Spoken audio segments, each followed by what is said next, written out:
வணக்கம். நான் திரு சீமான் அவர்கள் ஒரு மேடை பேச்சில் கேள்வி பதில் விவாதத்தில் அவரை பேச்சை பார்த்தேன் நான். அதில் நான் சீமான் இந்த காணொளி பார்க்க வரைக்கும் சீமான் ஒரு அறிவாளி, ஆளுமை மிக்க நபர், ரொம்ப திறமைசாலி அப்படின்னு நினச்சிருந்தேன். அந்த காணொளி பார்த்ததுக்கப்புறம் எனக்கு ஒரு சந்தேகம் என்னென்னா, அவர் முட்டாளா, இல்லை முட்டாள் மாதிரி நடிக்கிறாரா, இல்லை பார்க்குறவங்களும் முட்டாள் நினச்சிட்டாரா, இல்லை ஒரு இனத்தை அழிக்க நினைக்கிறாரான்னு எனக்கு தெரியல. அதில் அந்த மாணவர் கேட்குறாரு, நீங்கள் சிஎம் ஆனால் கச்சத்தீவு மேய்க்க என்ன பண்ணுவீங்க அப்படின்னு கேட்குறாரு. அதுக்கு அந்த ஆள் சொல்கிறாரு, நெய்தல் படை அப்படின்னு ஒரு படையை உருவாக்குவேன் அப்படிங்கிறாரு. அதாவது அடிப்படையில் நீங்கள் ஒன்று தெரிஞ்சுங்க, ஒரு மாநில அரசாங்கம் ஒரு படையை உருவாக்க முடியாது. அது இந்திய அரசியல் சட்டத்தில் அதுக்கு இடமில்லை. அதை முதல்ல தெரிஞ்சுக்கங்க. அது உங்களுக்கு தெரிஞ்சிருந்தால் அந்த அந்த கேள்வி கேட்குறவங்களையும் அந்த கூட்டத்தையும் நீங்கள் முட்டாளாக நினைக்கிறீங்க, இல்லை முட்டாள் ஆக்க பார்க்குறீங்க, எனக்கு ஒரு சந்தேகம் வருது. அப்புறம் அவர் சொல்கிறாரு, மீன் பிடிக்க போகிற மீனவர்களுக்கு மீன் பிடிக்க போகும்போது என்ன கொண்டு போகிறாங்களோ இல்லையோ, கையெறி குண்டில் கொண்டு வாங்கன்னு சொல்லுவேன், உன்னை தொடர மேலே வீசுன்னு சொல்லுவேன் அப்படின்னு சொல்கிறாரு. இது சட்டவிரோதம் அப்படின்னு சீமானுக்கு தெரியலையா? இது ஒரு சர்வதேச பிரச்சனையை உருவாக்கும் அப்படின்னு சீமானுக்கு தெரியாதா? இல்லை, நீங்கள் சிஎம்மாக இருக்கும்போது சிஎம் ஆதரவோடு ஒரு குரூப் இந்த வேலையை செய்யுது அப்படின்னா அதுக்கு மத்திய அரசாங்கம் அனுமதி கொடுக்குமா? கொடுக்காது.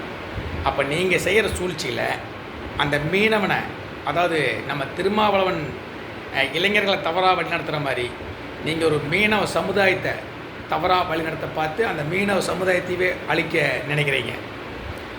அவன் கையெறி கொண்டு வீசினான்னா அரசாங்கம் என்ன பண்ணு? அவனை தீர்வதையும் பிடிச்சி உள்ள போட்டு மிதி நிற்பாங்க. அவன் வாழ்க்கை நாசம் போயிடும். இல்லை உங்கள் பேச்சை கேட்டு ஒரு இணையம் அந்த இனம் அழிஞ்சு போயிடும். அதுக்கு தான் நீங்கள் வழிவகுக்கிறீங்கன்னு நினைக்கிறேன்.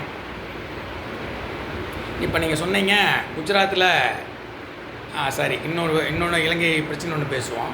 இலங்கை கடற்படை மீனவர்களை கைது பண்ணுது அப்படின்னா இந்திய எல்லைக்குள்ளே கைது பண்ணலை. அதை நீங்கள் தெளிவாக புரிஞ்சுக்கங்க. ஏதோ ஏமாந்து வெளி தவறி எல்லை தாண்டி போகிற மீனவர்கள் தான் அவங்க கைது பண்ணுறாங்க. நீங்கள் சொல்கிறது 2014 காங்கிரஸ் ஆட்சியில் மீனவர்களை சுட்டாங்க, நிறைய மீனவர்கள் பாதிச்சிருக்காங்க. ஆனால் 2014க்கு அப்புறம் பிஜேபி ஆட்சிக்கு வந்ததுக்கப்புறம் ஒரு மீனவர் முழு துப்பாக்கி சூடு நடக்கலை, கைது பண்ணியிருக்காங்க. அது எதுக்காக? எல்லை தாண்டி போனதுக்காக தான் கைது பண்ணியிருக்காங்க. அதுக்கு நீங்கள் உதாரணம் சொல்லியிருக்கீங்க. குஜராத்தில் ஒரு மீனவரை பிடிச்சிட்டு போனதுக்கு உடனே இராணுவம் பாஞ்சு போய் அந்த மீனவரை திருப்பி கூப்பிட்டு வந்தது. ஆனால் தமிழகங்கள் இந்திய படக்கடப்பை கண்டுக்க மாட்டேங்குதுன்னு சொன்னீங்க. அதில் உண்மை நீங்கள் தெரிஞ்சிங்க. உங்களுக்கு தெரியும், ஆனால் தெரியாமல் மக்களை குழப்பறீங்க. நீங்கள் அங்கே நடந்தது என்னென்னா, இந்திய கடல் எல்லைக்குள்ளே பாகிஸ்தான் இராணுவம் அவங்கள கைது பண்ணி போச்சு. அதுக்காக தான் துரத்தி பிடிச்சி அவங்களை மீனை கூப்பிட்டுருந்தான். மற்றபடி எல்லை தாண்டி போயிருந்தால் சட்டப்படி என்ன நடவடிக்கையுமோ அதை தான் இந்திய அரசாங்கம் குறிப்பாக பாஜக அரசாங்கம் தமிழர்கள், தெலுங்கர்கள், கன்னடர்களை பிரித்து பார்க்குறதே இல்லை. இந்தியன் அப்படிங்கிற பார்வையில் தான் எல்லாத்தையும் பார்த்துருக்குது. உங்களை மாதிரி தமிழ் தேசியம் அப்படின்னு பேசி ஒரு பிரிவினவாதத்தை ஒரு நாளும் பாஜக தூண்டுறதில்லை, தூண்ட போகிறதும் இல்லை. உங்களை மாதிரி ஆளுங்க உங்கள் சுயநலத்துக்காக தமிழ் தேசியம் அப்படின்னு ஒரு பிரிவினை உருவாக்கி இது இலங்கையில் நடந்த மாதிரி இன்னொரு சமுதாயத்தை கூண்டோடு அழிச்சிடாதீங்க. தயவு செஞ்சு உங்கள் சுயநலத்துக்காக மக்களை பிரிவினைக்குள்ளே தள்ளாதீங்க, பிரிவினை ஏற்படுத்தாதீங்க. நீங்கள் சொல்கிற மாதிரி இன்றைக்கி தமிழ் தேசியம் பேசுகிறீங்க. இல்லை மத்திய அரசாங்கம், இல்லை பாஜக அரசாங்கம் வேண்டாம், மத்திய அரசாங்கம் தமிழர்களுக்கு என்ன குறை வச்சுருக்குது அதை நீங்கள் சொல்லுங்கள், ஆதாரத்தோடு சொல்லுங்கள். மத்திய அரசாங்கம் தமிழகத்தை எந்தெந்த வகையில் வஞ்சிக்கிறாங்க, தமிழகத்துக்கு என்னென்ன செய்யலை அப்படிங்கிற நீங்கள் ஆதாரத்தோடு சொல்லுங்கள். மொத்தமாக குத்து மதிப்பாக வஞ்சிக்குது தமிழ் தேசியம், தமிழ் தனிநாடு அதெல்லாம் பேசிட்டு இருக்காதீங்க. இந்தியாவில் உள்ள அனைத்து மாநிலங்களையும் மத்திய அரசாங்கம் ஒரே மாதிரி தான் பார்க்குது. நீங்கள் தனிநாடு கேட்டு பேச வேண்டிய அவசியமோ இல்லை தமிழ் தேசியம் அப்படின்னு பேச வேண்டிய அவசியமோ இன்றைக்கி இந்த சூழ்நிலையில் இந்த காலகட்டத்தில் இங்கே இல்லை.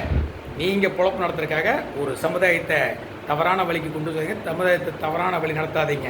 திருமாவளவன் ஒரு சமுதாயத்தை கெடுத்து குடிச்சு வந்துட்டார், நீங்களும் ஒரு சமுதாயத்தை கெடுத்துடாதீங்க. உங்கள் மேலே ஒரு மதிப்பும் மரியாதையும், ஒரு திறமையான ஆள், நிறைவேற்றணும் கொண்ட ஆள், ஒரு திறமையான ஆளுமை மிக்க ஆள்னு உங்கள் மேலே ஒரு மரியாதை இருக்குது. அதை கெடுத்துக்காதீங்க. ஜெய்ஹிந்த்.